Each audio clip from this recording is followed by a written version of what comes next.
কবি ভাস্কর চৌধুরীর কবিতা আমার বন্ধু নিরঞ্জন। অনেক কথা বলবার আছে আমার, তবে সবার আগে নিরঞ্জনের কথা বলতে হবে আমাকে। নিরঞ্জন আমার বন্ধুর নাম। আর কোনো নাম ছিল কি তার? আমি জানতাম না।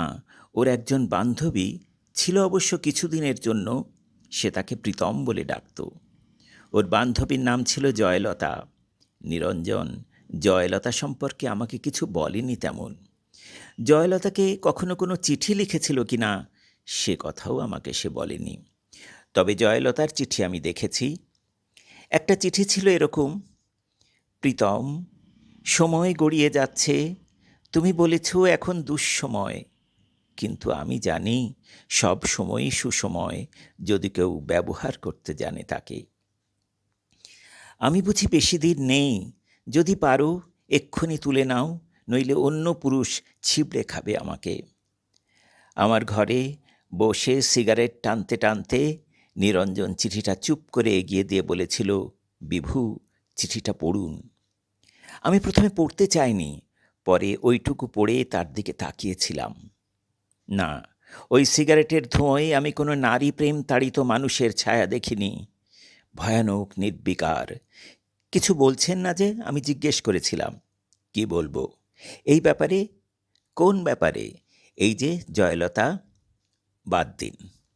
আমি বাদ দিয়েছিলাম। নিরঞ্জন আমার ঘরে বসে অনেকক্ষণ সিগারেট টেনে টেনে ঘরটাকে অন্ধকার করে রেখে চলে গিয়েছিল সেদিন। জয়লতার সঙ্গে অন্য পুরুষের বিয়ে হয়েছিল। আমি জয়লতা এবং অন্য পুরুষটিকে দেখেছি বহুবার বিশ্ববিদ্যালয়ে। জয়লতা আরও দেমাগী, আরও সুন্দরী হয়ে উঠেছিল।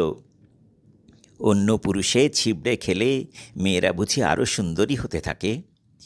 এ কথার সূত্রে সেদিন নিরঞ্জন আমাকে বলেছিল, মানুষকে এত ক্ষুদ্রার্থে নেবেন না। মানুষ এত বড় যে আপনি যদি মানুষ শব্দটি একবার উচ্চারণ করেন, যদি অন্তর থেকে উচ্চারণ, যদি বোঝেন এবং উচ্চারণ করেন মানুষ, তো আপনি কাঁদবেন। আমি মানুষের পক্ষে, মানুষের সঙ্গে এবং মানুষের জন্যে। হ্যাঁ, মানুষের মুক্তির জন্য নিরঞ্জন মিছিল করত।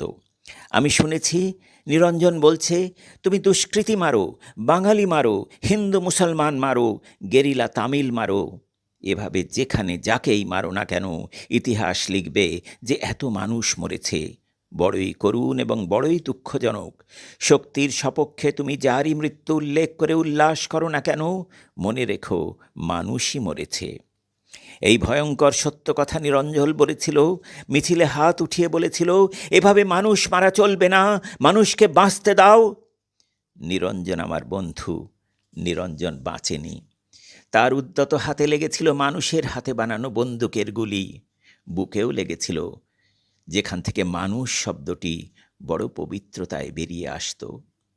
সে লাশ, আমার বন্ধু নিরঞ্জনের লাশ। আমি দেখেছি রক্তাক্ত ছিন্ন ভিন্ন লাশ। মানুষ কাঁধে করে তাকে বয়ে এনেছিল মানুষের কাছে। জয়লতা সে লাশ দেখেছিল কিনা সে প্রশ্ন উঠছে না। দেখলেও যদি কেঁদে থাকে, সে প্রকাশ্যে অথবা গোপনে, তাতে নিরঞ্জনের কোনো লাভ হয়নি। মানুষ কেঁদেছিল, আমি জানি তাতে নিরঞ্জনের লাভ ছিল।